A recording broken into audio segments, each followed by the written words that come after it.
So first off, I want to thank Jeffrey for being here, and I'm going to introduce him really quickly. So Jeffrey is an internationally recognized wrongful conviction expert and the founder of the Jeffrey Deskovic Foundation for Justice, which has freed now 10 wrongfully convicted people and passed 3 laws aimed at preventing wrongful conviction: videotaping interrogations, identification reform, and the DNA database expansion. Jeff is an advisory board member of the Coalition Group, It Could Happen to You, which passed the country's first commission on prosecutor conduct, an independent oversight board for prosecutors, and helped pass discovery reform. The Coalition Group has chapters in New York, Florida, Pennsylvania, and California, which Jeff is active in. Oversight for prosecutors, exonerating compensation, and capital punishment are issues that are being focused on. He also serves on the Global Advisory Council of Restorative Justice International. Sorry if I keep pausing, I'm admitting more people. Jeff's body of work includes delivering over 200 presentations across the country and internationally, authoring more than 200 articles and being published in 9 different publications, participating in countless television, radio, print media, and news media interviews, lobbying elected officials, and testifying at legislative hearings. Jeff has twice co-taught a wrongful conviction college class at Rockland Community College, certified as an instructor in New Jersey police academies. Jeff has instructed 12 soon-to-graduate classes of police cadets on the topic of ethics and best practices. Jeff has served as continuing legal education instructor on 5 occasions in front of judges on various wrongful conviction topics, as well as delivered continuing legal education instruction to 4 groups of lawyers entitled Tips for Trial Lawyers from an Exonerated Man in Law School. Jeff also provided continuing legal education instruction to civil lawyers, covering a framework in evaluating innocence claims and assessing the viability of exoneration. Excuse me, this is long. Jeff's endorsement has been given in 10 different political races, which involve wrongful conviction and justice reform as a policy plank. Jeff has a bachelor's degree in behavioral science from Mercy College, which gave him a scholarship, and a master's degree from the John Jay College of Criminal Justice, with his thesis written on the causes of wrongful conviction and changes needed to address them. In May of 2019, he also obtained a law degree from the Elizabeth Halb School of Law at Pace University in pursuit of his dream of exonerating others as an attorney. Jeff recently was admitted to the bar as an attorney. A producer of the movie The Survivor's Guide to Prison, Jeff is also a producer and consultant on the show 360 Degrees of Success. Working in collaboration with New Yorkers Against the Death Penalty, Jeff played a major role in warding off efforts at reinstating the death penalty in New York in 2007, and was part of the effort which legislatively abolished the death penalty in Connecticut with the Connecticut Network Against the Death Penalty. Jeff is a co-owner of the Recharge Beyond the Bars reentry game, which assists formerly incarcerated people with reconnecting with family and friends.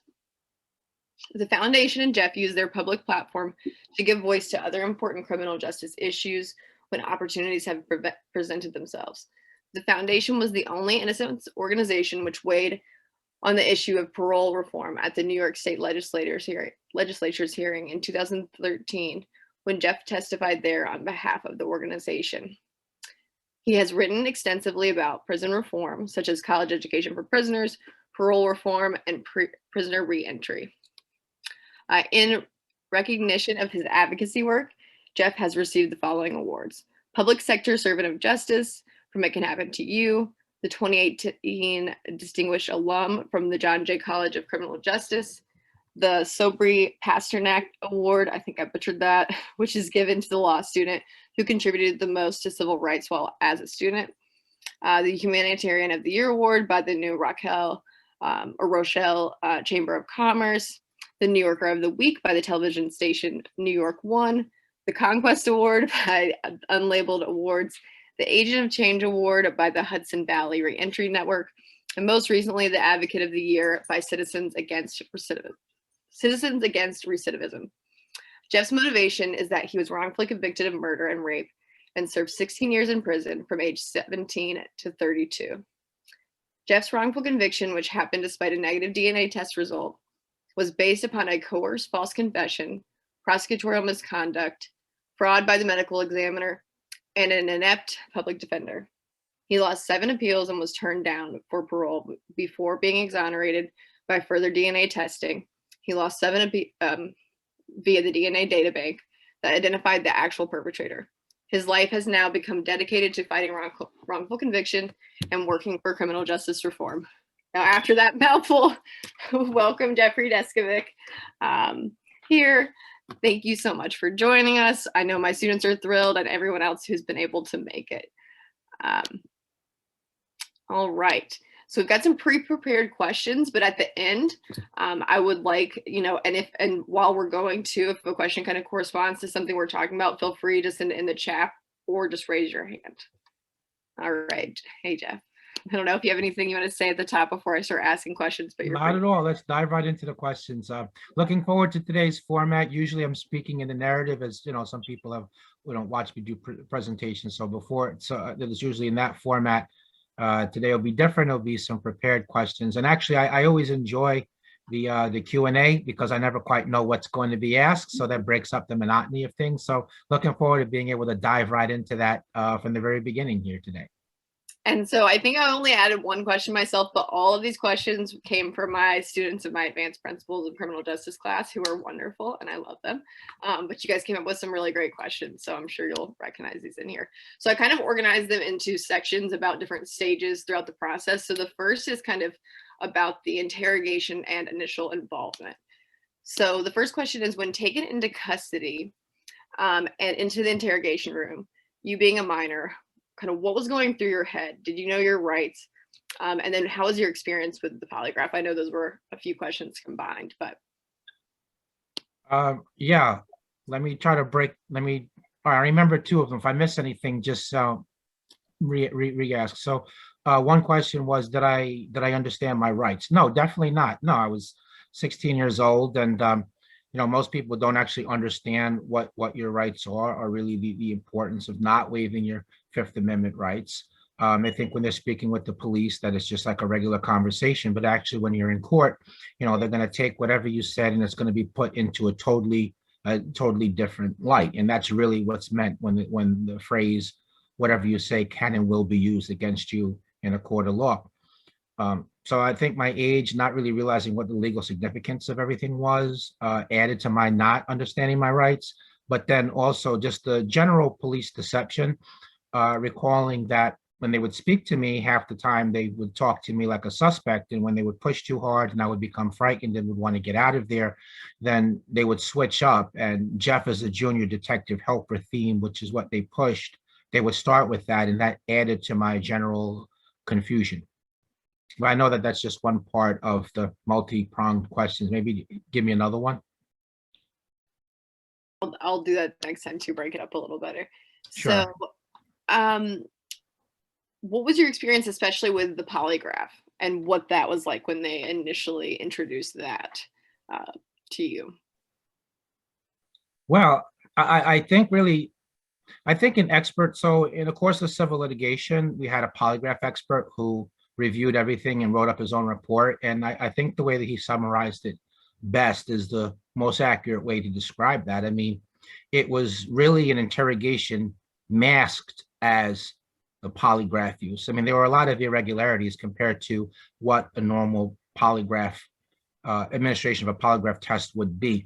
So, for example, the literature says that, the longest they could see somebody being attached to a polygraph would be like 3.5 hours. And here I was more than double that. So that was, that was an example. And then there were, irregularities as to the scoring of the exam. But overall, just on my level of it, I would say that, the polygraph really was used as like a psychological tactic. I mean, particularly when, the polygraphist told me that I failed the test, and meanwhile, he knows that scare tactics will result in somebody becoming nervous. So the premise of the polygraph is that if you tell a lie, that you become nervous, and that will result in an increased pulse rate. And it's the pulse rate which is actually measured by the machine. So fear and caffeine would also result in an increased pulse rate.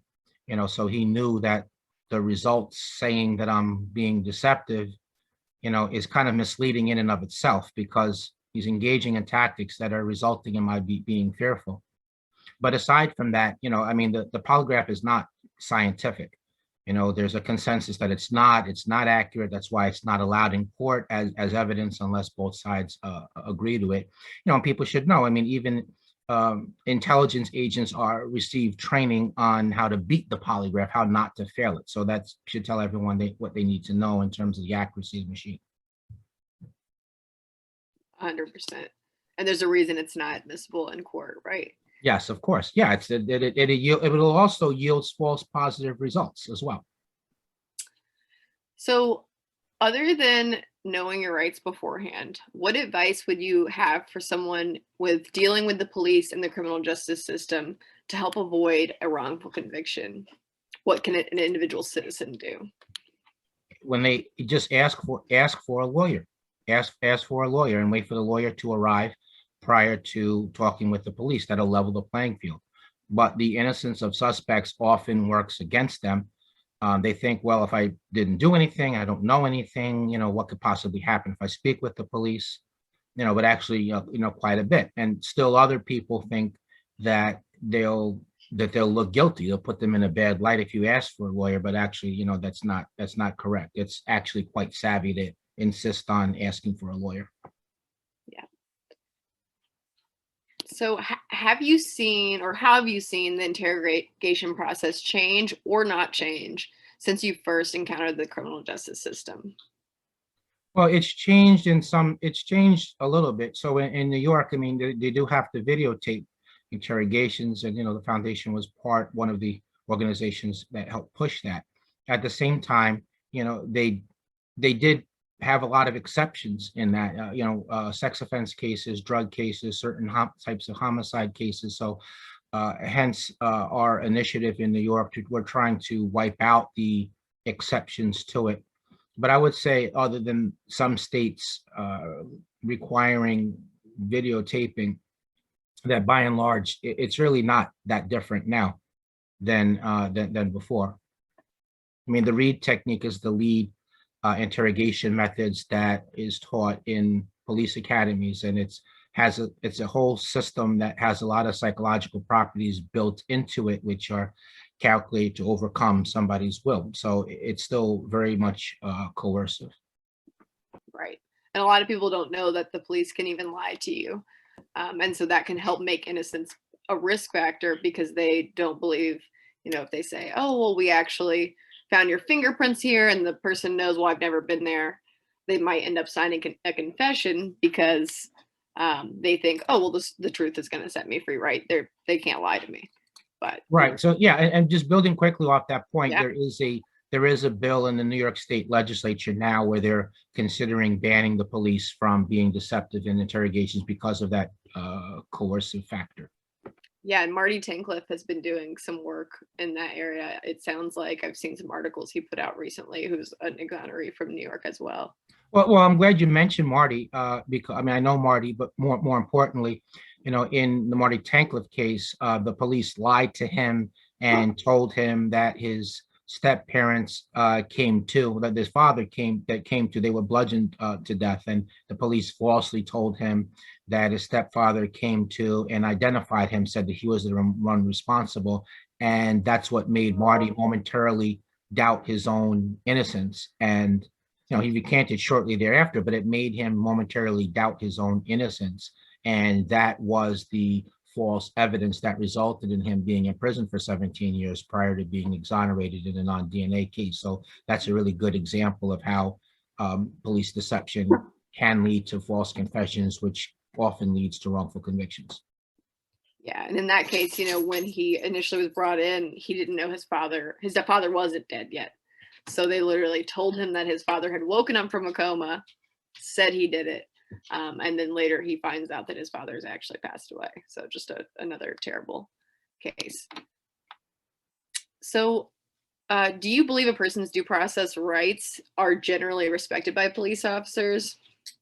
No, I don't. And my evidence for that is, if you go to the Innocence Project website, or you go to the website National Register of Exonerations, and you look at the causes of wrongful conviction, and you see how many cases, were caused by coerced false confessions, and you'll read just within the short case summary / narrative, how many abusive tactics that police engaged in, which actually were not consistent with respecting due process. But that points to another problem in the justice system, which is that judges are really not upholding suspects or / defendants' Fifth Amendment rights. So if a confession is coerced, or if the defendant wasn't given their rights and didn't waive their rights, then they're not supposed to be allowed to use that as evidence. But the courts very rarely suppress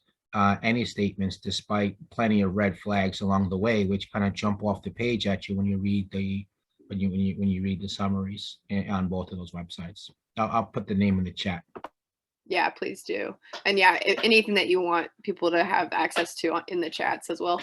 And then one thing I'll mention too with rights and signing Miranda rights, sometimes you have suspects or people that are coming in to be interrogated who may be unable to read, or they may speak a different language, and there's not necessarily help for that, especially in like rural police stations. Certain police stations, maybe you have someone who is deaf, so you have all these additional issues as well. So the next group of questions has to do more with your experience with the prison system, so and your trial. So what advice do you have, or would you wish to give someone who is going through trial or incarceration, or what would you have told your younger self prior to going through this? All right, let me try to break that out. So somebody who's going to trial, I would say you have to stay on top of your lawyer. You should insist that your lawyer tell you, what their theory of the case is, what their strategy is going to be. Make sure that, if there are going to be witnesses that you've brought to your lawyer's attention that you want to be called, that the lawyer in fact interviews them and make sure that they actually call those people as witnesses. That didn't happen for me. I was actually playing wiffle ball when the crime happened. My lawyer never called my alibi as a witness. So I would say those things are important. Make sure that you regularly meet with your attorney. So that's as far as that part of it. In terms of what advice would I give people who are wrongfully imprisoned, or just in prison in general? Which is the question? Incarcerated in general. In general. Okay. So in general, I would say do what I did. So make use of the time that you're there. So I didn't waste my time with programs that had something to do with running the prison, or just take recreation all day, or be a janitor, they call a porter.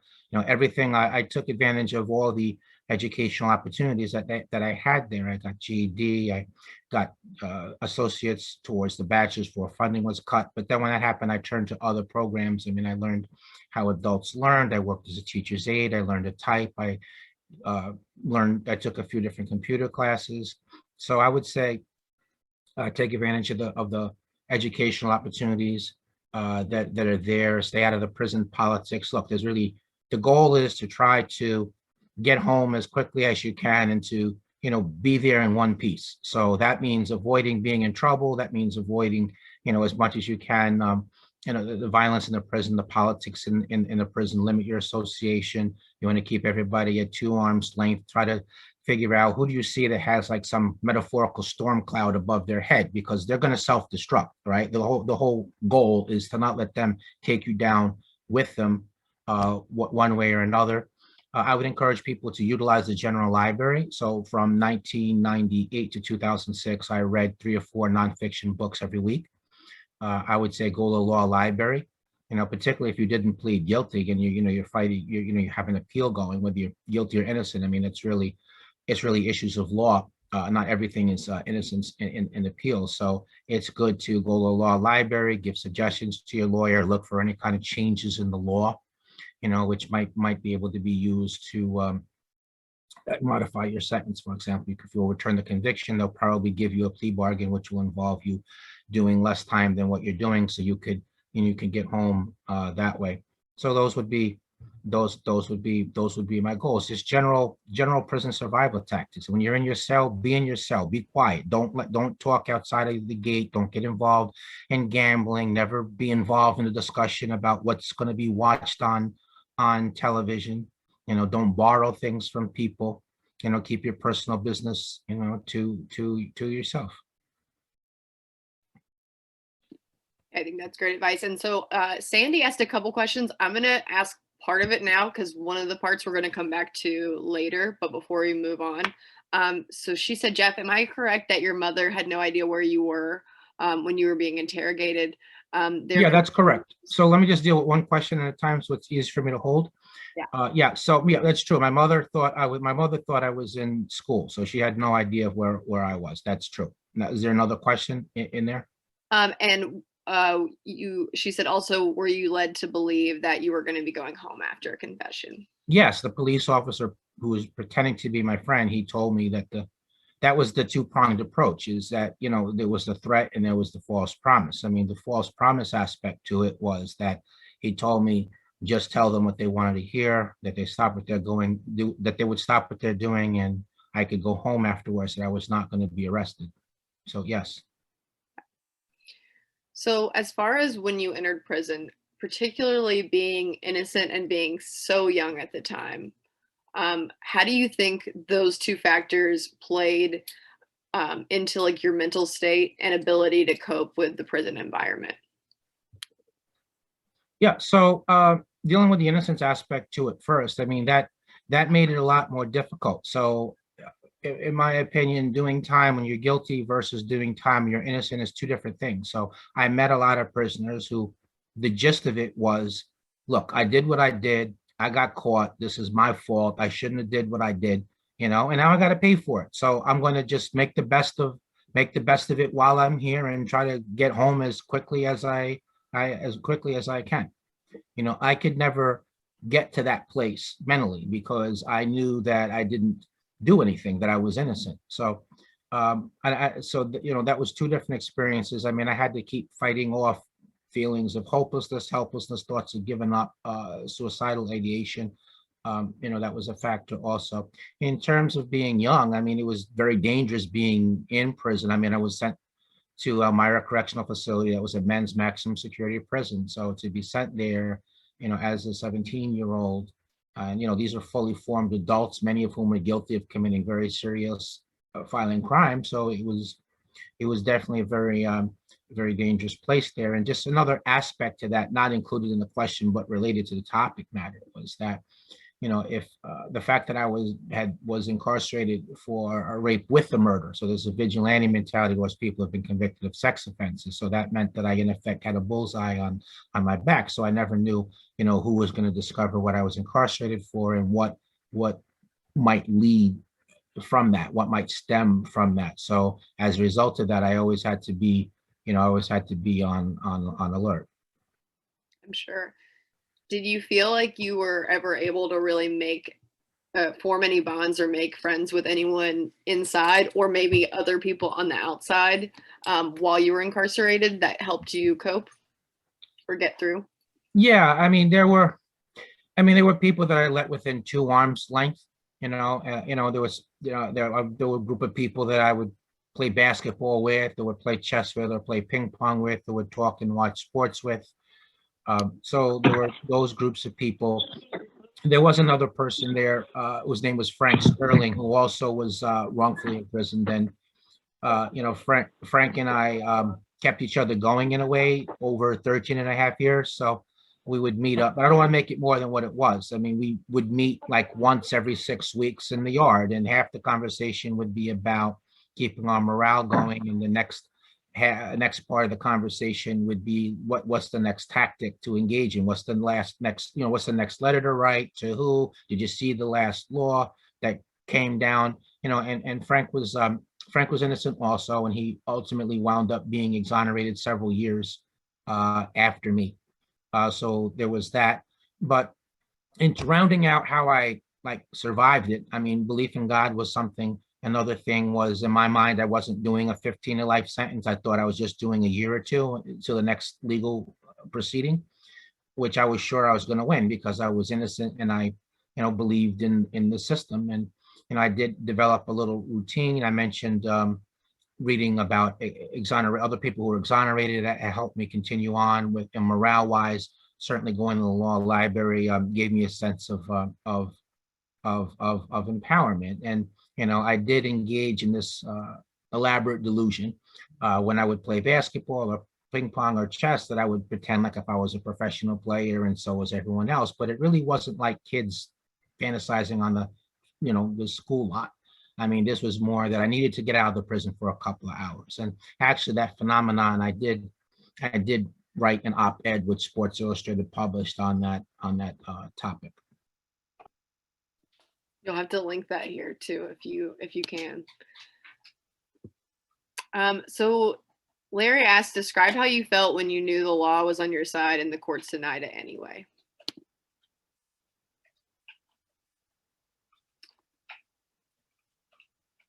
Sorry if you guys can hear my dogs chewing. Sorry. Okay. Yeah. So so the question. Repeat the question, please. How I felt when I knew the law was on my side and the courts denied it anyway. Yeah. Every time I lost an appeal, and there were seven of them. I mean, that was like being wrongfully convicted all over again. I mean, it's kind of hard to just think you're doing another year or two, and you pray and you hope and you believe, and then you lose. And I couldn't understand, what really happened. And, I would get up and dust myself off and focus in on the new one. But at some point, I felt like, there really wasn't much, there was little to no law and justice in the court system. And by the end, I was afraid to hope at all. I mean, No, that completely makes sense. So that's actually a great segue into our next piece. So in the documentary short, you talk about the day the lawyer came to tell you that you were going to be coming home. And you mentioned how you had spent several years trying to get lawyers to take your case. So can you tell us more about that day and the exoneration process? So you told us a little bit about the appeals.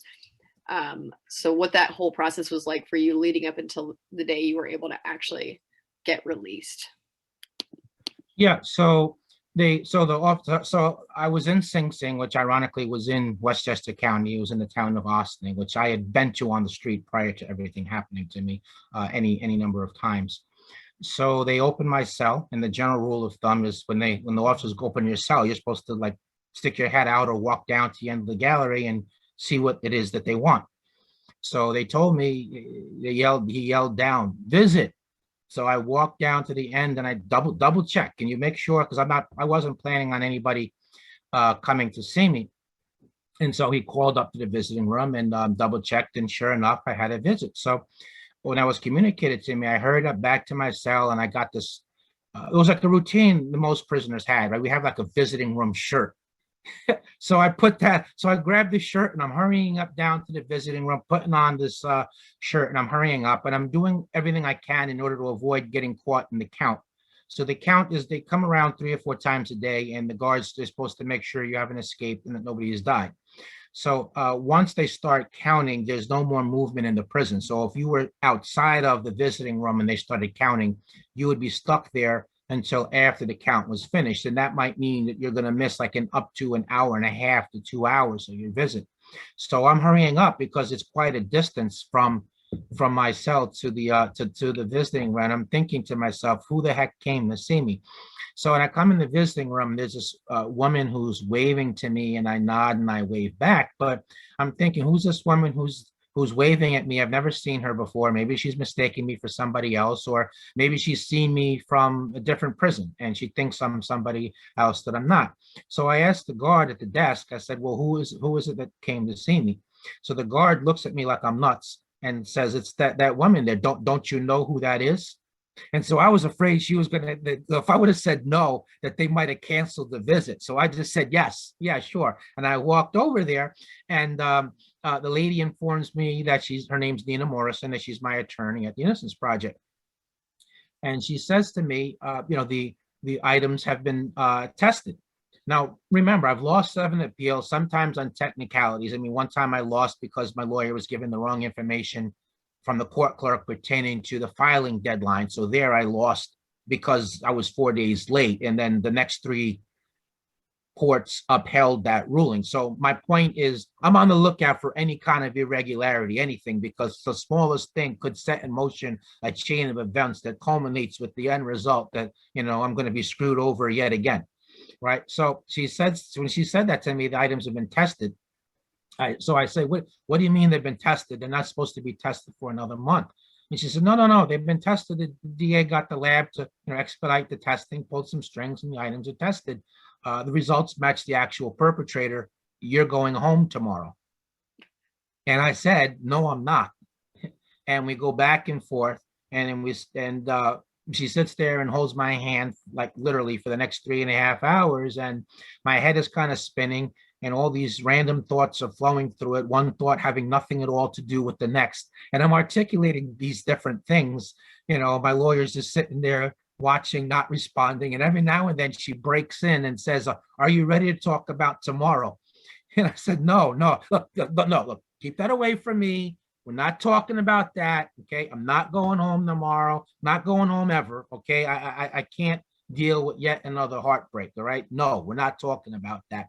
And so that happened, like, again, for 3.5 hours. And finally, what made it real at the end was she said to me, look, there's not much time left in the visit. I need to get your sizes so that shoes and a suit can be presented. There's a ton of work to be done between now and tomorrow with respect to media preparation. So that's kind of what made it real. And so for like 5 minutes, I had this weight off my shoulders. But of course, then a different fear entered into my head. I thought that something's going to happen between now and tomorrow, and the DA is going to change their mind, and they're going to do what they always do, which is fight and win. Now, you would know I'm supposed to win based on the facts and the law. So that's what I thought. But the rest of the night, I mean, I went out to recreation, and it was kind of crazy because I got on the phone with the Innocence Project left a law student, one of the people in the clinic there to talk to me. But it was crazy because I'm talking to the stranger that I've never spoken to before, many years younger than me. I'm talking about, going home tomorrow. But meanwhile, I'm seeing the prison wall, the barbed wire, the officers in their uniform, the prisoners in their, in their greens. So it was kind of a bizarre conversation. So I couldn't sleep the rest of the night. There was a prisoner in the cell next to me. I knew him from a prior prison. And so he agreed to stay up all night with me. And, we were just chatting, and we were taking turns holding this mirror out in front of us so that could be a visual, because, the cells are side by side and you can't see each other otherwise. So yeah, that was the night before. I'll give me just like a minute or two. Maybe there's a little bit of entertainment value here on this. So yeah, in the morning, the guard talks, the prisoner talks the guard into giving me a shower in the morning. This is before the guard got official word that I was leaving. So he kind of took a chance, because if I had acted up, after they would have got me under control, the next question would have been, what did you do letting him out? So he kind of took a chance. So then they bring all these plastic garbage bags to my cell so I can pack up everything, and that's when this I remembered something that somebody said in prison when I first got there, and I moved to a certain cell block, and I heard a couple of people talking on the gate, which, remember, is a survival tactic, never do. I remembered what was said, and one prisoner had said to the other, man, if I win my appeal, it's going to be like somebody else in here won the lottery, right? I'm going to pick somebody that's got no outside support, who's just getting started, and I'm going to leave them everything, right? So I decided to live another man's dream. So I put a few things that were essential to bring with me, and everything else I packed up into these large bags. And so when my cell opens, I take off real fast, and I got this the thing on I'm like this. I'm like this. Everyone could see me like Santa Claus had nothing on me that day. Okay, I was hurrying up down the gallery. I ran like half a block away, and I dropped it in front of this guy's cell, and he's starting, oh, thank you. This is never mind. Just I get it. Hurry up and put it in yourself where the guard comes in. And so then I run back and forth. I make 2 trips. Right now, like I'm sweating, and then the guard yells up, Deskovic, what the F are you doing up there? Get your down here now. I'm coming. So I had to run back down half a block again to get the few things that I am bringing. I bring it downstairs, and I eventually they bring me to it's called the pack up room, and they itemize everything that you have that you're taking with you, because they were so lazy. They said, look, we're not bringing all that. Okay, just put these small things, put some of them in a bag, and everything else we're gonna mail. They give me a temporary ID card, and then it's time to go. So this guard comes up to me. He's got these handcuffs and this chain, and he just walks up to me, and I'm just looking at him. I'm like, what's this for? Well, we got to put this on you. So I said, well, look, you just gave me the temporary ID card. Okay, you're bringing me to court so that I can go home. All right, what do you think? I'm going to try to escape on my way to court where they're going to let me out legally? And then he said the last thing I ever wanted to hear. Okay, he said to me, well, the judge might change his mind, so I got to make sure that you don't decide to hit the panic button and run for it when you can. Right, so he does that. This other guard who had some sense to him says, don't worry about it, Mr. Deskovic. This is the last time you're going to be in chains. Don't even pay any mind to it. And so then we leave Sing Sing. We're traveling through Ossining and White Plains, and as we're doing it, I'm watching the other cars go by in opposite directions, same way, people walking on the sidewalk, and I'm just kind of marveling at the juxtapositions of our realities, of the worlds we're living in, how just a few feet of steel separates me from my reality with the reality of everyone else, and how they're totally unaware. So that struck me.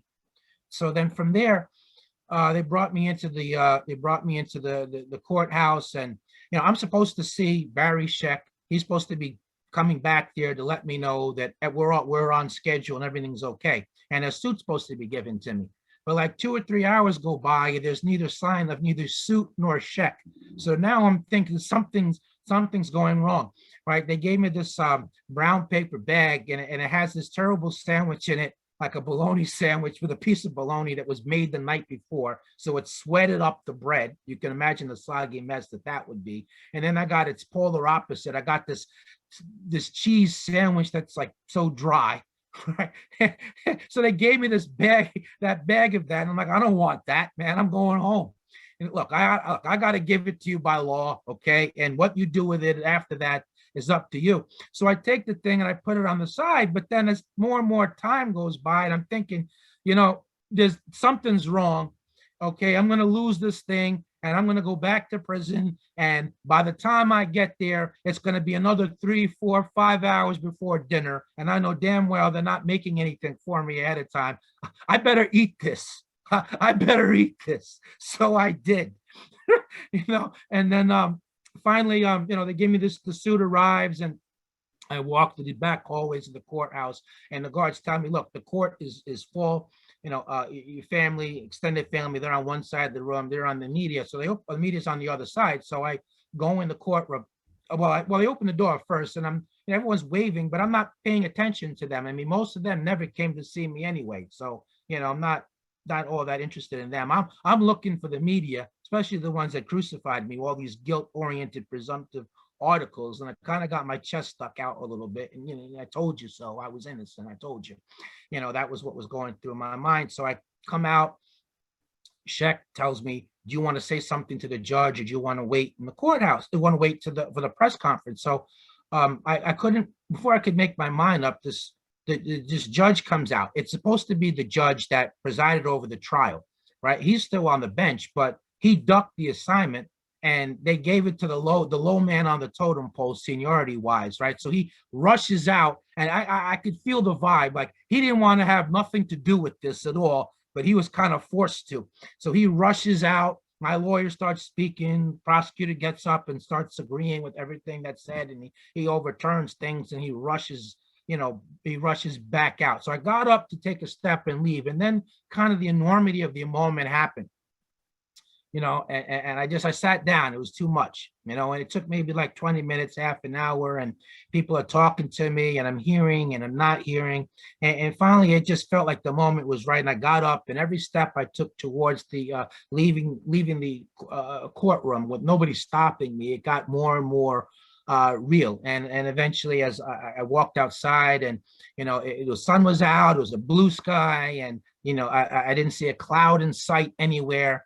Everyone starts clapping because you survived the system, and it was time to do a press conference. And once it was my turn to speak, I was so disoriented, in such a state of disbelief, that my first words literally were, is this really happening? So that's the story. It's a great story. I especially like the bologna sandwich part. You had to, the last, I bet you remember that meal so much because it's like the last. Yeah, right. Prison food you had to have, really. Yes. And probably still better than the prison food. A little bit, yeah, a little bit of dark humor in there, but look, hey. I've earned it. Yeah, I mean, I'm glad that I feel like most exonerees have a dark sense of humor at this point, because yeah, of course, because if you don't, you're gonna lose your mind, right? Yeah. Keontae is over here nodding his head. We're gonna bring him in a little while. Yes, absolutely. All right. So what was the biggest surprise about the world that you discovered upon your release? So for example, like technology, news, just anything like foreign to you that was different from when you went inside. Three things. So definitely technology, cell phones, GPS, internet hadn't been created yet. Culture was totally different. Part of culture was dress. So at the time that I was convicted and was incarcerated, I mean, if you went out like on a Friday night or to eat, you would wear what's referred to as business casual. But now if people are going out for like a night on the town, like, a Friday or Saturday, they would put a collared shirt on and jeans. And back then you would never put a pair of jeans. My mother would not let me go out in a pair of jeans at night. And then I think maybe the third thing was that neighborhoods that I knew, there was enough houses and structures that were familiar mixed in with a whole lot that were different. So the net effect of everything made me feel like I was in some sort of parallel universe. Yeah, that makes total sense. So what has life been like after being exonerated for you? What are some of the challenges that you faced? Yeah, it's definitely been it's been a whirlwind of activity and advocacy and amazing experiences. On the other hand, lest anyone get the wrong idea, it's really it's a handful to try to reintegrate back into society. It's common for people who've been exonerated to have the after effects, post-traumatic stress disorder, panic attacks, anxiety, feeling of having been frozen in time. So I was released when I was 32, but I felt like I was 17 because that was the age that I last was when I was free. Feeling of processing things at a slow speed. They release you with nothing. You can pursue compensation, which I did, but it took me 5 years, and on average, it takes between 2 to 5 years now. So they just release you without anything. I think the government should provide things like housing, cost of living, mental health care, doctor and dental, and job training, job placement, classes on technology, access to public transportation. But I was just released without anything. I was never able to obtain gainful employment. I did start making some money as a columnist, and I was making money speaking, but it wasn't a lot of money. And really, when you make money on speaking, that's not a consistent form of income. So as a result of that, it was hard to have income coming in.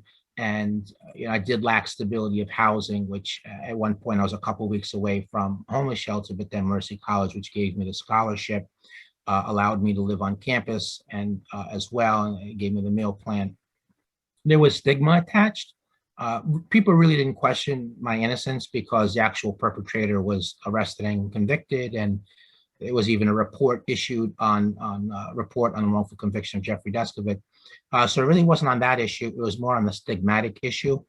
you were in prison for 16 years wrongfully, yes, but you were there for 16 years. So how much of that rubbed off on you? You know, is it safe to, you know, be alone someplace with you? So when it comes to personal relationships, yeah, the stigma of having been in prison, you know, has proven to be an obstacle. So it has really been difficult in many ways. Well, and that actually goes along with a question. So, and this was mentioned in the conviction documentary, which I know my students and most people that attended watched, but you mentioned a little bit about kind of that stigma, and especially with like trying to find like dating and relationships and just your peers in general. Um, did your peers' reactions to your situation ever impact your view of yourself? For example, like did you ever contemplate kind of giving in to what society expected you to be? Um, Well, I mean, I think that the reaction of people, you know, has always really, for the most part, has been something positive, you know, overwhelmingly. And I know that a lot of people find, you know, my story and my advocacy work, you know, to be inspiring and, you know, an example of perseverance, you know, and it does fortify and strengthen me when people can, you know, encourage me to continue on in the, you know, advocacy trail that I have blazed. But you know, there has have been a few times. I mean, not a lot, but certainly not. I can't say never. So people have told me, well, they've brought me up in conversation with third parties. Like one time, somebody decided to give me some computer tutoring just to improve my computer literacy, and she mentioned that casually to a friend of hers, and her friend said, "Yeah, well, make sure it's in a public place. Just you know, be careful." You know, so I mean that happened before, and you know those times really don't really make me feel good. One interesting phenomenon, and then I want to get to you know, Sandy has a related question in the chat that I'd like to get to in a minute, tied into this point. But you know, just within the advocacy world, you know, I've worked really hard to have a really large body of work, you know, and you know, I define myself as an advocate and I measure myself versus other advocates. You know, I don't limit or take into account much just that I've been exonerated. I mean, that really is my motivation. You know, so I reject the attempts to put me in a box. You know, just you're an exoneree, and isn't that, you know, that's cute, that's nice, that's good. You're talking, doing this other stuff. Just do your little role. We'll do everything else. And yeah, no, you know, I can be a team player. You can tell me what the goals are. We can stretch, but there's going to be a strategy conversation, and you're not going to actually tell me what to do. You can tell me what points you'd like me to make. You're not going to tell me the words to that, you know, and you know, and I'm an advocate just like you. I'm on the same playing field as you. I have a master's degree. I have a law degree. I probably have more education than you sometimes. So don't try to talk down to me. Don't put me in no box. I'm just like you. The only difference is I had the misfortune of being wrongfully convicted, and you know, God bless you. May you never. You know, so that's really the only. So there's that aspect to it. But maybe can we go to Sandy's question, Amanda? Maybe you Yeah. read. So Sandy says that one of the pictures that she had seen of you shortly after release was you clinging to a light pole. And she wonders if you remember what was going on at that time. I don't know. Yeah, sure. And actually, if you have that, you can put it in the chat, Sandy. That would be great. Uh, yeah. So what she's referring to is a picture that was taken of me the early 2007. So I would have been home maybe like 4 to 6 months at that point, and you know, I was on the phone with somebody, and just the multifaceted difficulties. I mean, I was really, and I'm kind of crumpled over, leaning over. You know, I'm on the verge of actually, I'm on the verge of crying, and I'm on the phone. I'm holding on to a light bulb. You know, and just it was just a confluence of everything. You know, just you know, the psychological difficulties. You know, the stigma, being lonely.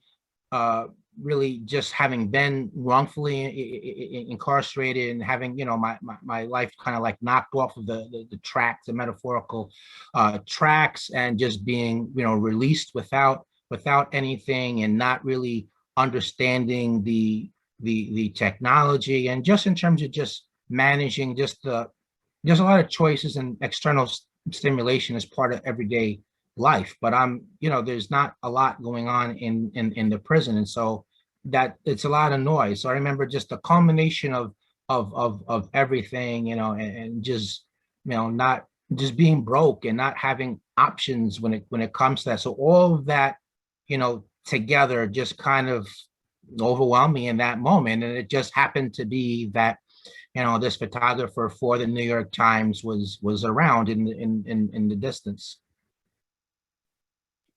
Yeah, I mean, I can't even imagine how overwhelming that must be all at once. Sorry if you guys can hear my dogs chewing treats. I've been bribing them this whole time to not bark. Uh, so the next section of questions is really about your law career, future goals, and kind of what you do now. And then we have another section about reform and then accountability for some of the misconduct in your case. Okay, so we'll speed up the pace a little bit, but we'll do our best to get everything in. Okay. And I want to make sure, Keontae, if you need to leave at any point, let us know beforehand, because I want to make sure that we can talk about kind of yours and Jeffrey's work together as well. So what pushed you to go, because I know in the conviction documentary, you talk about, like at the beginning, you're talking about working in advocacy, and then by the end, you have talked about how you've gone to law school. So one of my students was curious about what pushed you kind of to go that extra step to get your JD to help with exoneration cases. Sure, because I was tired of sitting in the front row in the courtroom. I might have been the boss of the lawyer, or we may have, worked on the case collaboratively as colleagues, but yet I couldn't sit at the defense table, and I couldn't, I wanted to be able to represent some of the clients and make some of the arguments, and hence my foray into law school. That was the main motivation. But I thought also that it could help the policy work, that I do, and I thought it could open other opportunities, and it would be yet another reason why the points that I make when I'm arguing advocacy and everything, that I thought it'd make it harder to dismiss what I was saying. That makes complete sense. So since the beginning of working on these exoneration cases, I think you guys have gotten 10 people out now. Has there been one that was like the most difficult, or kind of most memorable, or favorite to work on, or one that stands out to you? Yeah, the one that stands out the most to me was William Lopez, and I'll put a link in the chat. That was our first exoneration. We did that collaboratively. I mean, he had pre-existing lawyers that had been with him for 9 years. So we came into the case in the last year, and we did some investigative work, uncovered some evidence. So it's kind of like a building was built, but it was missing a section, and we fulfilled that section. It was a shotgun murder. I mean, he did 23 and a half years on that. I remember his case leapt off the pages. It started out as a 2-witness case, but one witness could not make an in-court identification. So that made it a 1-witness case. This one witness had been up for 24 hours. It did 12 vials of, forgot if it was cocaine or crack.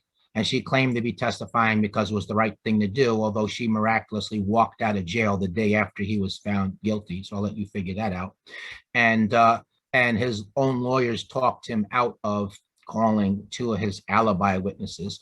Witnesses initially described the 2 perpetrators as 6'1", 6'2", dark-skinned Panamanians. Bill was 5'7", light-skinned Puerto Rican. The weight estimation was 100 pounds more than him. So his case kind of leapt off the pages at us. So the fact he was the first one, the fact that the factors that I just mentioned, but probably the thing that even more than that, I mean, Bill and I became really close. We were friends as well on the outside. I didn't know him when he was inside, but just the tragedy of his story. I mean, he did the 23 and a half years, and he lived for a year and a half, and he passed away after a year and a half. That's terrible. What advice would you give to, because I know a lot of my students are interested in law school, and some of my RAs who are also here are interested. What advice would you give to someone who's thinking about law school, and what did you do beforehand to help prepare for it?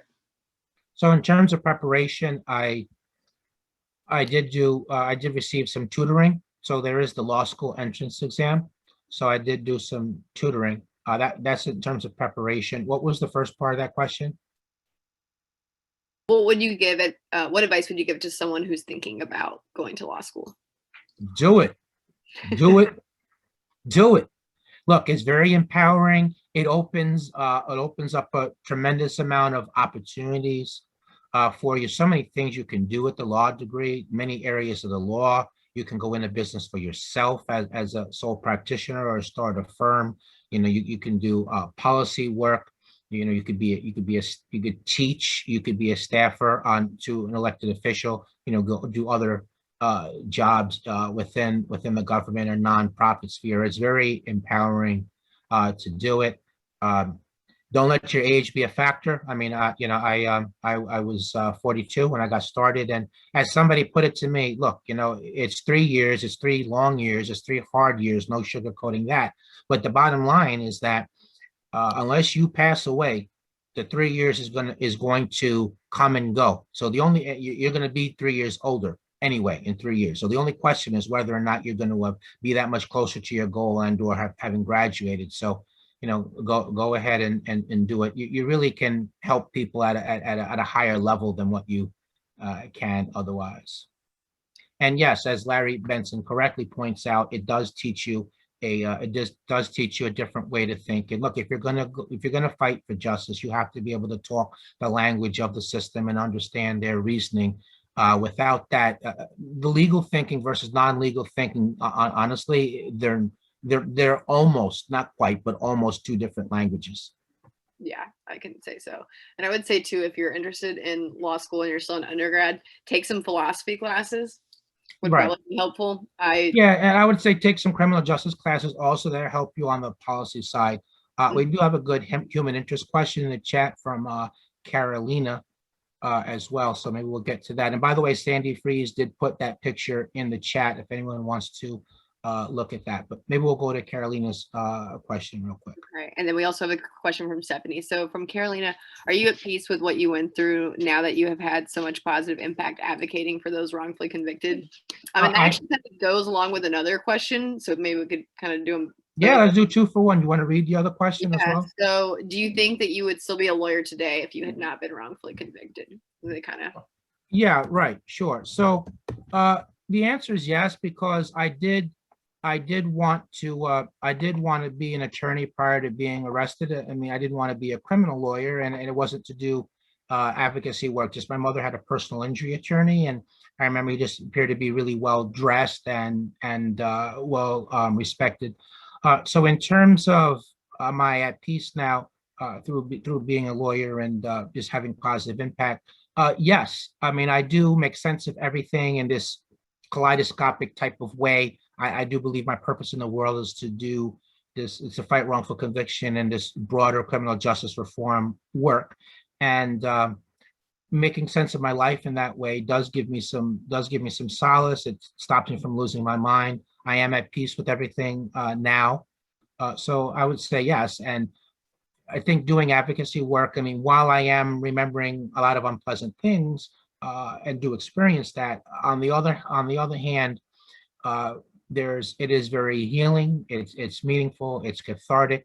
It does make a difference, and so that far outweighs that. And that I take the energy that I feel and I channel it through the advocacy work, and that's the vehicle really that allows me not to be angry, not to be bitter, and I want to enjoy my life as much as I can. And I don't think I can do that if I'm angry or bitter. Amazing. Yeah, I'll go ahead and get Stephanie's question in here real quick before continuing. So Stephanie is working on a research project on prisoner rehabilitation, and she was curious about, oh, someone else is commenting. She asked, would you say that the prison system can lead to a deterioration of identity? And if so, how? Yeah, definitely. I mean, I think just giving the prison uniform and just everybody being called by their last name, and you even have to memorize a number. So like my department identification number is, and I've been home for 14 years now, my number is 91A0763. So that's an example of those things. They really don't treat you really much like you're a human being while you're there. And I would say that extends also to the mental health staff. Like I did have a couple of encounters with mental health professionals while I was there, and I never really got the sense that they looked at me as a client and there was any type of empathy or caring, which is supposed to be inherent in those professions. I felt like I was just a number to them, and I was just yet another person on the caseload, and they were essentially there just to get a paycheck. Yeah, so I might circle back to some of the other law questions, but I want to keep moving forward. So I want to talk a little bit about accountability, and you may want to explain a little more about the medical examiner in your case to answer this question. Most people know, but some people may not. So the question is, beyond receiving compensation for your wrongful conviction, did any legal actors in your case, were there any of them ever held accountable for their role in this miscarriage of justice?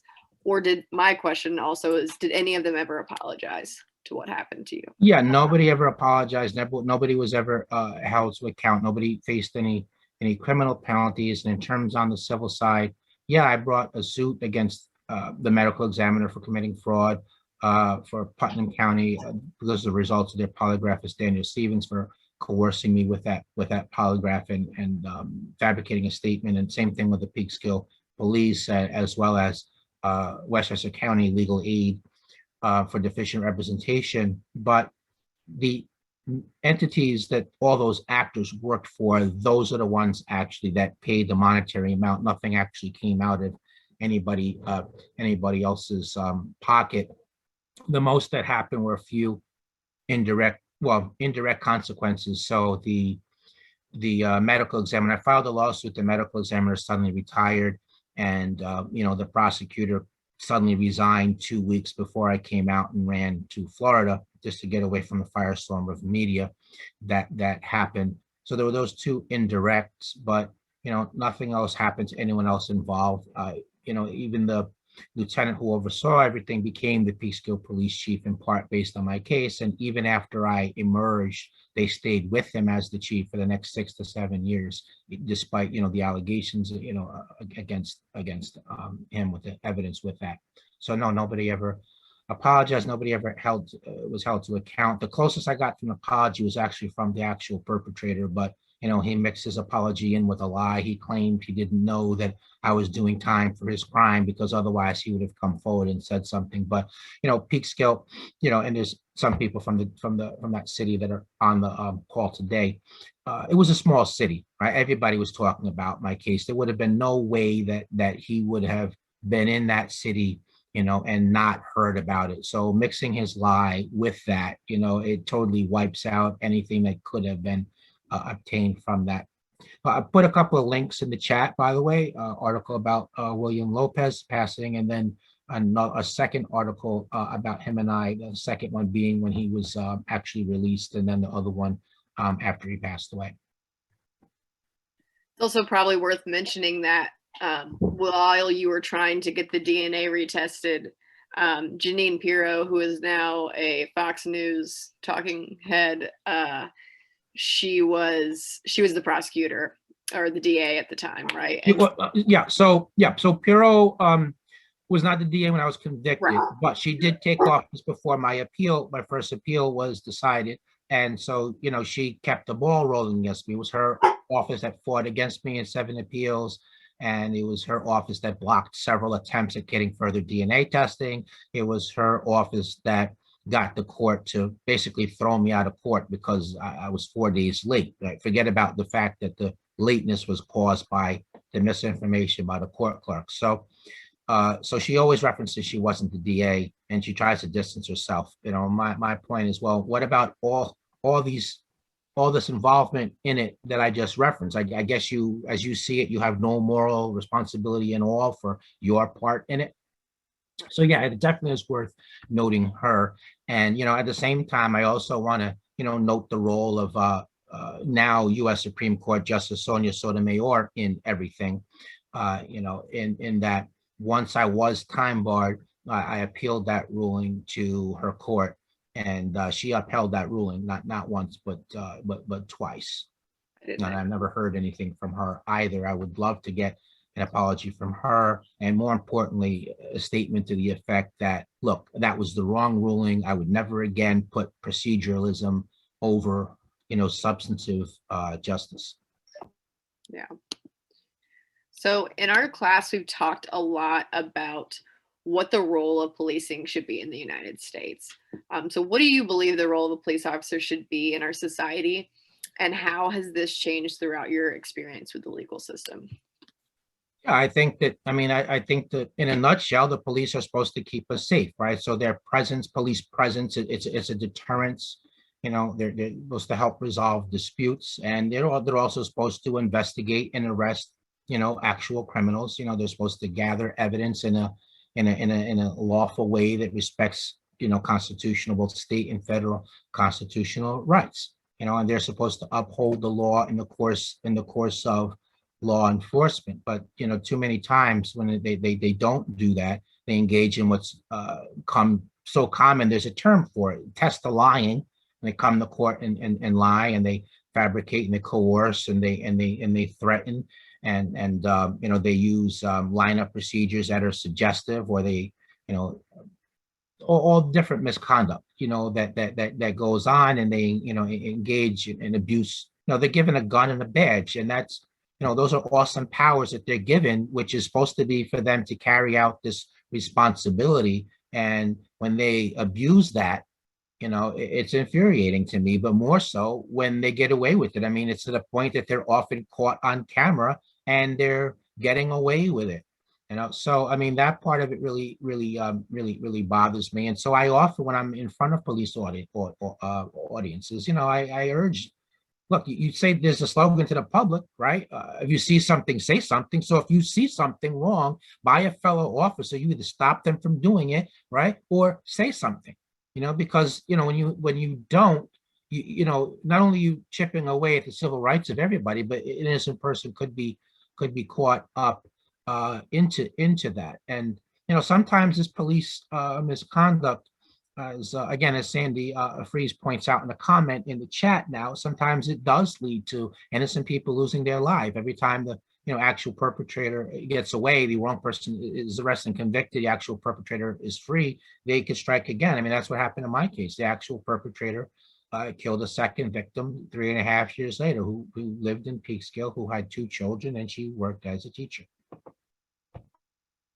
Yeah, I mean, and the amount of harm that occurs when you get it wrong, not just to the victim, the original crime victim, their family, to the wrongfully convicted person and their family, but potential new victims, such as in your case. And we don't know, if that was the only other victim by that actual perpetrator as well.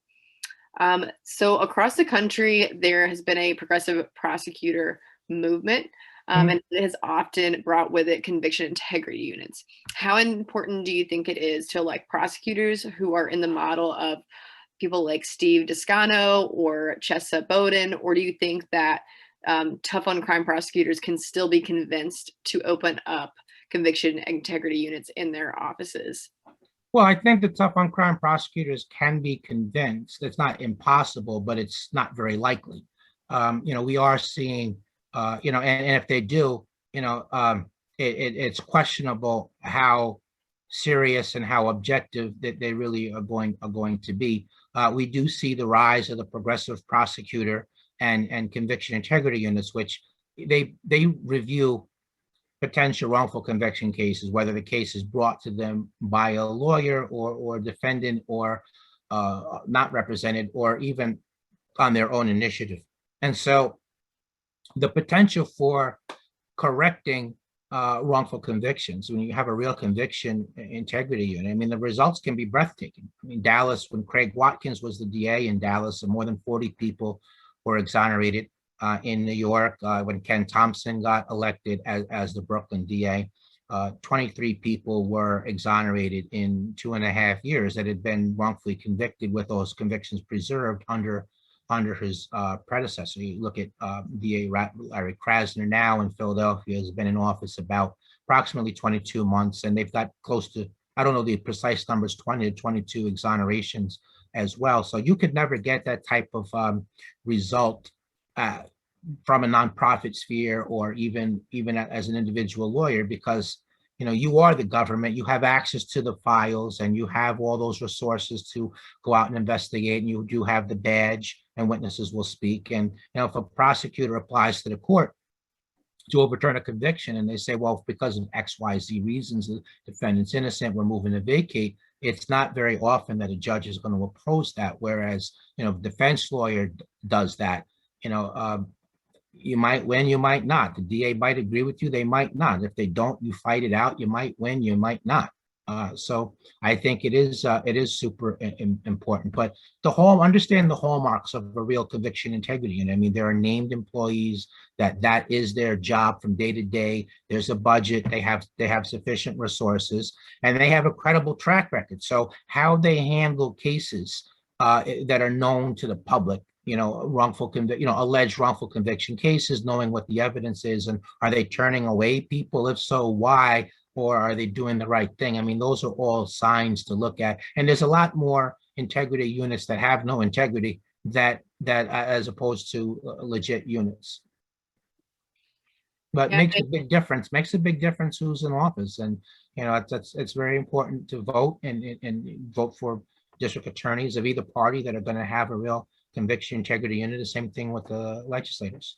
Right, and that's the thing too. It's the pressure of the public and the knowledge of who your DAs are. Oftentimes they're running unopposed for decades.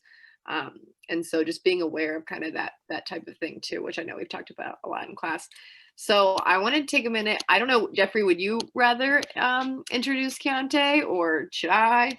I wish to have more focus on you and everyone else, and John as well. But I'll briefly introduce Keontae. So Keontae Ricks is an exoneree from New York. He lives in Pennsylvania now, but he was exonerated of. It's a bizarre situation because he's exonerated of he's exonerated of one offense, but the other offense, which he's not exonerated on, is based on the same evidence and the same witnesses. So the DA agreed that he was innocent of the lesser, but left intact this, the higher conviction. He'll mention the exact number of years that he served, but he is in court now, seeking to be totally vindicated. And we've done a lot of work.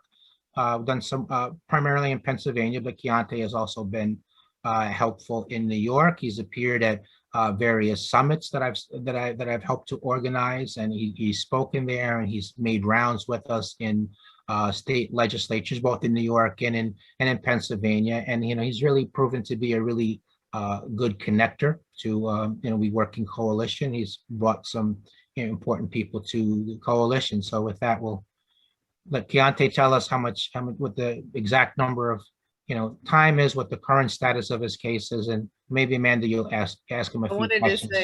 It's worth mentioning too that the crime he's convicted of never actually took place. So I don't know how much you want to get into that, but yeah, I'll let him tell a little bit of the story. I don't know. Well, I wasn't really planning on speaking. That's why I'm dressed the way that I'm dressed, because you didn't tell me that. But I know yesterday you were in like your nice suit, so I'm sorry to put you on the spot. I mean, presentation is everything, when you're doing things, but I was just planning on supporting, but I don't mind speaking. Good afternoon. Well, my name is Keontae, and I was sentenced to 20 years for a crime that never happened. They charged me with first-degree robbery. It was a situation where a manager of a store whose job was to take the money from the store and deposit it into the bank, owed a kid some money for some marijuana. Instead of depositing the money in the bank, gave the kid the money he owed him, fake like he got robbed for the money. And I happened to be a passenger in the car later on that day. I was already having prior problems with the officers in Amherst, New York, which is a very racist place. The officers who had absolutely nothing to do with the investigation was the ones who got me convicted. My wrongful conviction was based upon two racist officers. There was all kind of perjuries in the case. They threatened the victim, did not allow him to testify at the grand jury, the pretrial hearings, or the trial. They threatened all of the other witnesses, even though they subpoenaed each one. Not one witness was allowed to testify. I was convicted based upon the testimony of the officers lying, basically saying that they recovered the stolen money from me and placed me under arrest at the crime scene and all kind of stuff. All of the perjuries came out in the transcripts. The judge did halfway exonerate me in 2017. He dismissed the robbery charge. I was sentenced to 20 years for the robbery, 2 1/3 to 7 years for the possession of stolen property. They dismissed the robbery charge and kept the possession of stolen property charge. Recently, I filed a FOIA request, which is Freedom of Information Law, and I was able to obtain a police report that proved that half of that money that officer lied and said he recovered from me, he actually took from the prosecution witnesses that they did not allow to testify. And I had proof that they withheld the report and withheld the officer's name. So in 2019, I went back to court with this new evidence, with the witnesses even testifying, stating that that they spoke to the district attorney and asked them for their personal money. And the district attorney told them that their money was in evidence at my trial, and they had to wait till the trial was over to actually get their money back. The judge, of course, again, ignores all of the facts that was presented, still does not dismiss the charge. So right now, I actually have my lawyers who's bringing criminal charges on the police officer because the perjury transpired in 2019, which falls within that 5-year statute of limitations. So they just filed criminal charges against him with the attorney general and basically let him know that, you know, the judge and the district attorney did not want to do what needed to be done. And that's what I got going on right now in reference to that case. And then now I'm working with a lot of different lawyers in Pennsylvania, lawyers in Buffalo, lawyers in New York. Some of the main lawyers I work with is like Metcalf and Metcalf. I'm doing a lot of stuff with them. I just recently connected with Dr. Jason Flom as well, who just sponsored one of my friends who's about to come home. He actually had 23 years in for killing a cop that he never killed. Actually, the police officers actually killed the cop, and all of the witnesses just gave affidavits to state that the police threatened all of them and told them that if they didn't lie with him, that they would, you know, take him to the field and blow their head off. And yeah, and I assist Mr. Deskovic. You know, he's a great inspiration. I mean, to overcome that, become a lawyer and different things of that nature. He don't really give people excuses, you know, when you're around people that's doing things and they're, you know, just because we was victimized don't mean we have to continue to live our life as victims. And when you got good, you know, role models and people that's actually doing it, then it forces you to do it, you know, and not make excuses. So that's what it is. And since I've been home, I came home in 2017.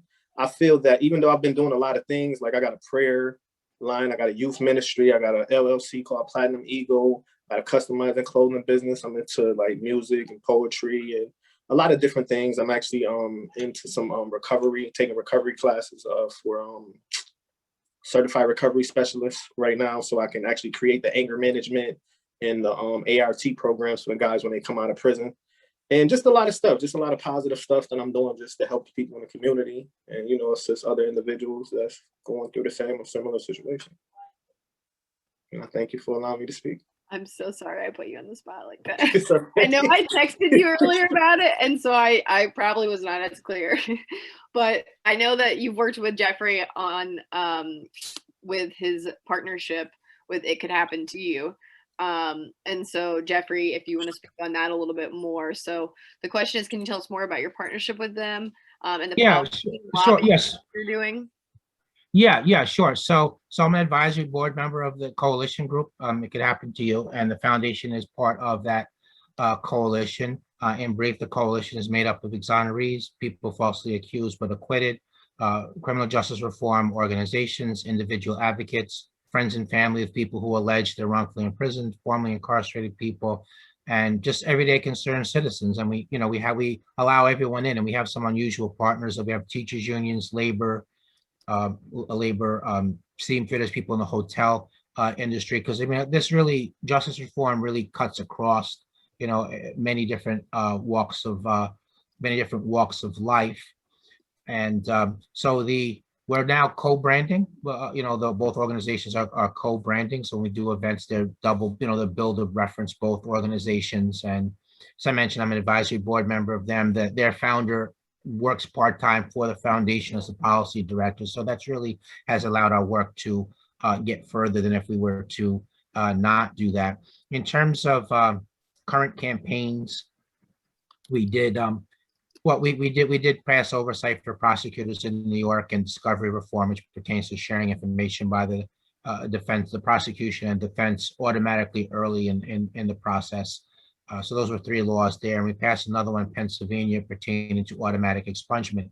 So in Pennsylvania, which is a border state to New York, there were exonerees there that while they were exonerated in court, they still had a record. So when they went for job opportunity, job interviews and apartments, they still had a record. So in terms of current initiatives, we're looking to repass the commission in New York. District Attorney Association in New York, they brought a lawsuit. They claimed that the commission was unconstitutional. Judge rejected their arguments, but found a problem in the appeal procedure. So we have to repass the statute now. We did pass it in the Assembly. We're trying to pass it in the Senate. It was passed the first time around with strong bipartisan support. So repassing that, getting rid of the exceptions to videotaping interrogations.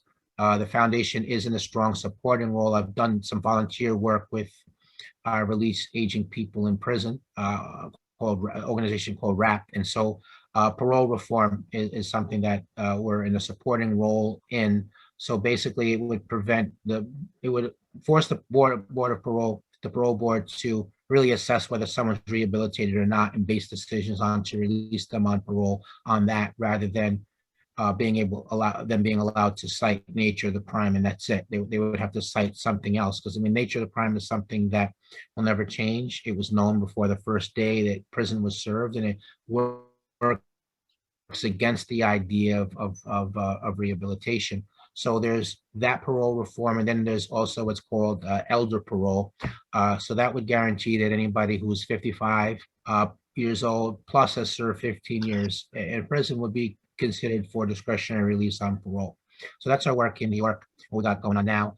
In terms of Pennsylvania, PA is one of 15 states that does not currently offer exonerated compensation. So we've been working on that for the last couple of years. We have gotten attention. The governor mentioned it in his State of the State address. In PA, he referenced exonerated compensation as one of his legislative priorities.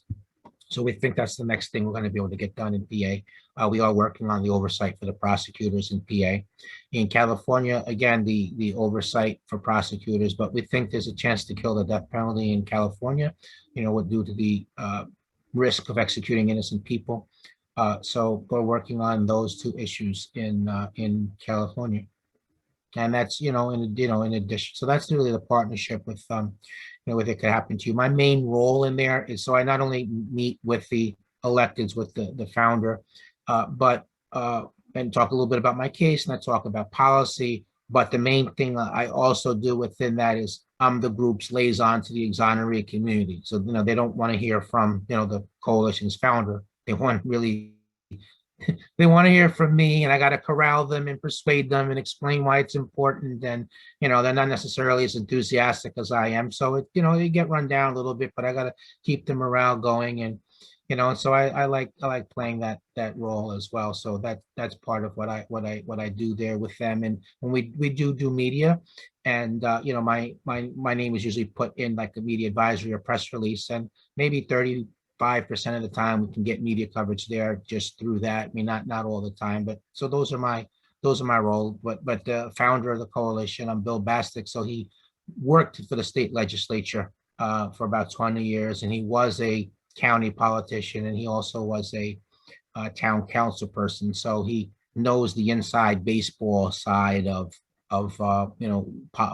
politics, and he got involved in it because he was falsely accused of a rape, which he didn't commit, and he was acquitted in 2 hours, but it did ruin his reputation, and it did cost him $150,000, so hence his motivation and work, applying his coalition building skills and the knowledge of politics. So we teamed up and we work very well together, and we're always on the lookout for new people and new entities and organizations to add to our coalition, and we feel like it's harder for the government to ignore us this way. So yeah, certainly power in numbers.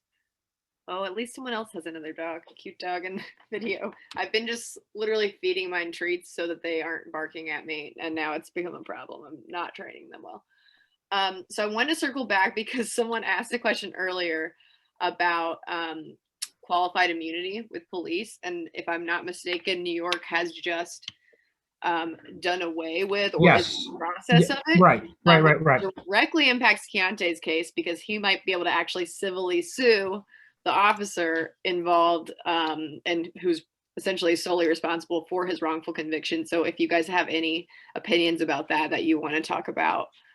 So qualified immunity is it is a dastardly doctrine, and so which means that even if you can prove that an officer violated your constitutional rights, if no law, if no law enforcement, if no one in law enforcement has ever been held to account for that in any case across the country, then the officers would have qualified immunity, with the theory being that they weren't on notice, that they can't, that they could be sued for that. And so really it prevents society really from moving forward. If an officer comes up with some new innovative way, of doing misconduct, of running over federal or state constitutional rights, they come up with some new way, then they would get away with it. But New York did pass a law pertaining to that. So hopefully it'll be signed, and we'll see what happens from there. Yeah, and I just included a link to a John Oliver video I showed to my class about qualified immunity, but he does a really good job. It was in June when he put it out, so right kind of in the heat of the George Floyd killing at the time, and obviously we know that trial is going on right now too, but I think we have to keep that momentum going really with police reform. So I shared that with you guys if you're interested. So does anyone have any more questions? I also wanted to, unless Jeffrey has anything to add right now, I also wanted to quickly let John Huffington speak for a moment. I told him, he said he was fine being put on the spot. So John Huffington is also an exoneree. He is actually a death row exoneree.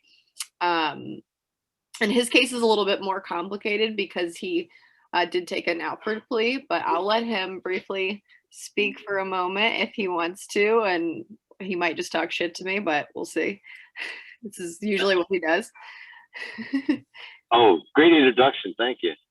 And here I was going to say, I joined, simply because I appreciate and value the work that you've been doing with exonerees and their loved ones, and getting those stories, recorded, and hopefully, showcasing that message. As Jeff and everybody's doing, there are some in that community that have the wherewithal and the profile to, be more public, but to hear all those stories, because each one is very tragic and has victims on all sides. So I was going to commend you for that, but I'll take it back now after the introduction I got. But my case, yeah, it was different in the sense that it took 32 years to get it resolved. I spent 10 years on death row, 22 years, 2 months as a lifer. And I was the first person in Maryland to win a writ of actual innocence. The problem with that writ is it kicks it back to the prosecutor for further proceedings. And the problem that I had is the whole reason I was there was because of prosecutorial misconduct. And my prosecutor was the longest serving prosecutor in Maryland history. So he served for 36 years, the beginning of my involvement with the justice system, and he was in office when I came home. So of course he kept coming after me. I actually had to bail out of prison for $500,000 cash, and that lasted for 4 years in a pretrial situation, at which an eventual point came where there was an Alford plea offered, and weighing a lot of things, I did take that. Now, the only point I want to make about that part of it is, I did take it, but we weren't done. So we filed a grievance against that prosecutor with the state agency here, that's the watchdog, the Maryland Attorney Grievance Commission. And they took the case after investigating for about 1.5 years. They charged him, and it became a public trial, which we just had in February. At that trial, he was found guilty of all 5 of the charges they had placed on him, specifically for withholding exculpatory evidence and for lying to the court. It actually was in MSN. It was featured on MSN just a couple of days ago, and there's another article that just came out today, because as a sanction, they are asking for his disbarment. And that's an issue too. I lost 32 years, and his penalty, worst case scenario, is simply disbarment. So as Jeff spoke about earlier, that's a big issue with prosecutorial misconduct. And, it's something that we need to bring awareness to, because we elect these people. We talk about mass incarceration and the effects of that on our society. And really, that is the stopgap at the beginning of mass incarceration. Prosecutors have ultimate power, the absolute power to decide when to charge, who to charge, what sentence to seek, when to do these plea deals. They're the base cause of a lot of what we term mass incarceration, and we don't pay it any attention. And we as citizens, we as society actually have the power to change that and to affect that. So the more attention that we can bring to these issues, and I think it's less than probably 2% nationwide where a prosecutor ever gets called out on it or charged.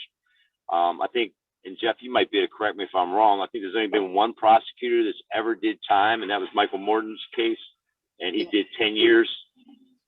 So, 10 days. Well, no, he 10 days. Yeah, Yeah, well, Mike Nafong, did a day or two also, which, again, was kind of an insult. Maybe could you briefly explain just what an Alford plea is?